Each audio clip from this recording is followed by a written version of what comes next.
और इंटेंशन। आज बात करेंगे इस पे।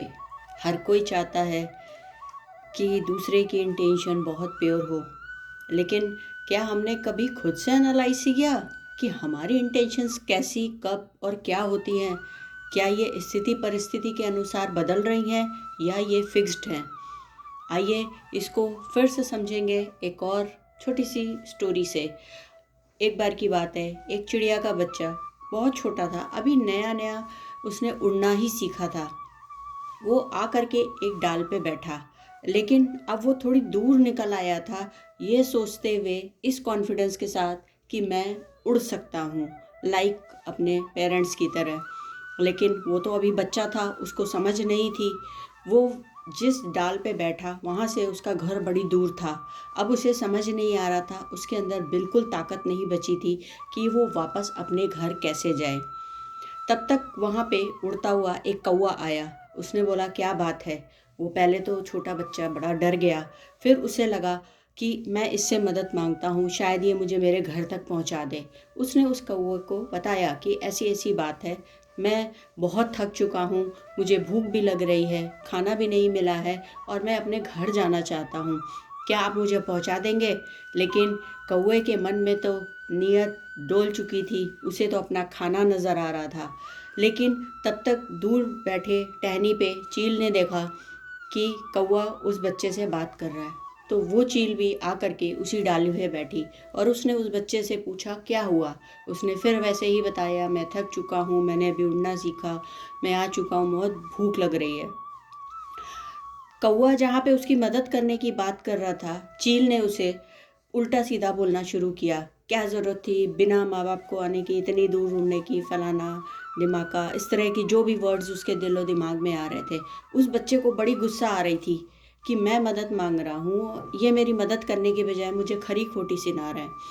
फिर वो चील जाती, थोड़ा सा उड़ के वापस आती और बोलते, अभी तक गया नहीं, तो यहीं बैठा है, जा, नहीं तो मैं खा जाऊंगा, और समथिंग समथिंग उसको थोड़ा डरा भी रहा है और उस तरीके से कर रहा है। फिर हंस रहा है उसके ऊपर कि बड़ा आया था दूर तक उड़ने वाला, इस तरीके की चीज़ें बार बार बोल रहा है।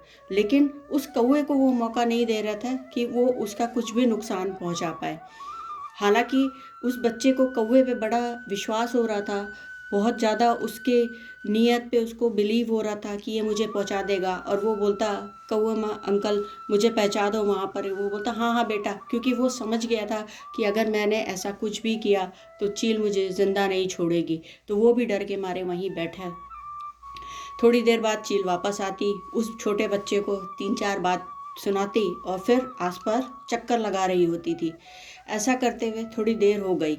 आखिर में थक हार करके उस बच्चे ने कोशिश की और उड़ने की कोशिश की, और उड़ते उड़ते वो वहाँ तक पहुँचा जहाँ उसका घर था।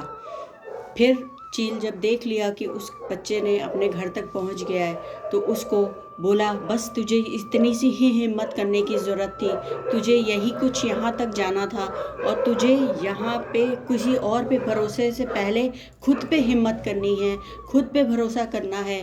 क्योंकि ज़िंदगी जीतने के लिए सबसे ज़्यादा ज़रूरी अपनी नीयत, अपनी कॉन्फिडेंस की ज़रूरत होती है। हमें किसी और पे भरोसा करने से पहले उसकी नीयत जानना ज़रूरी है। इतना बोल के चील वापस उड़ी और आकर के उस कौवे के पास बैठी।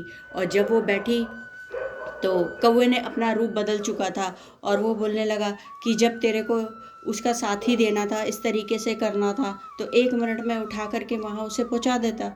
तो बोलता, मैं पहुँचा तो देता, लेकिन होता कि उस दिन के बाद से वो सिर्फ दूसरों पे भरोसा करना सीखता, वो खुद से उड़ना नहीं सीखता। मैं चाहता था कि वो ज़िंदगी भर अपने शिकार के लिए उड़े, वो ज़िंदगी भर अपने भरोसे, अपने पंखों पे भरोसा करके उड़े। मैं नहीं चाहता था कि कोई उसकी मदद करे, इसलिए मैंने तुझे भी नहीं करने दिया। और मैं जानता था कि तेरी नीयत क्या है, तो उड़ने देता या नहीं देता। लेकिन अगर हम ज़िंदगी में एक बार किसी को ऐसी चीज़ सिखा देते हैं जिससे वो खुद से सक्षम हो जाए या खुद पे भरोसा करने लगे, वो ज़िंदगी का सबसे बड़ा गिफ्ट होता है दूसरे के लिए। ना कि ये कि जब ज़रूरत पड़ी उसको वो चीज़ थोड़ी देर के लिए दी और फिर आगे चल पड़े। आजकल ये ज़्यादातर बच्चों के रूप में हो रहा है। बच्चों ने कुछ डिमांड की और हमने वो चीज़ दे दी और बात ख़त्म की। जब उनकी स्थिति परिस्थिति होगी तो वो सीखेंगे। ऐसा ना करें और चीज़ों को इस तरीके से आप लोग अपने लाइफ में ज़रूर इम्प्लीमेंट करें। ये सब हमारी हर चीज़ पे लागू है, हमारे हर काम पे लागू है, हमारी हर नीयत पे लागू है। चाहे हम किसी को दे रहे हैं या खुद के लिए कर रहे हों। अगर मेरी बात समझ आती है, चीज़ें क्लियर होती हैं, स्टोरी दिल को छूती है, तो लाइक शेयर कमेंट ज़रूर बनता है। ये बात हम सब के सीखने की है। हमें अपने नीयत को डिटरमाइन करने की ज़रूरत है कि हम किसके लिए क्या रखते हैं और क्या देते हैं, क्योंकि साथ सिर्फ यही जाने वाला है। आज के लिए इतना ही। कल फिर मिलते हैं नए वीडियो में, नए टॉपिक, नई स्टोरी या नई किसी बात के साथ। तब तक के लिए धन्यवाद। Thank you so much.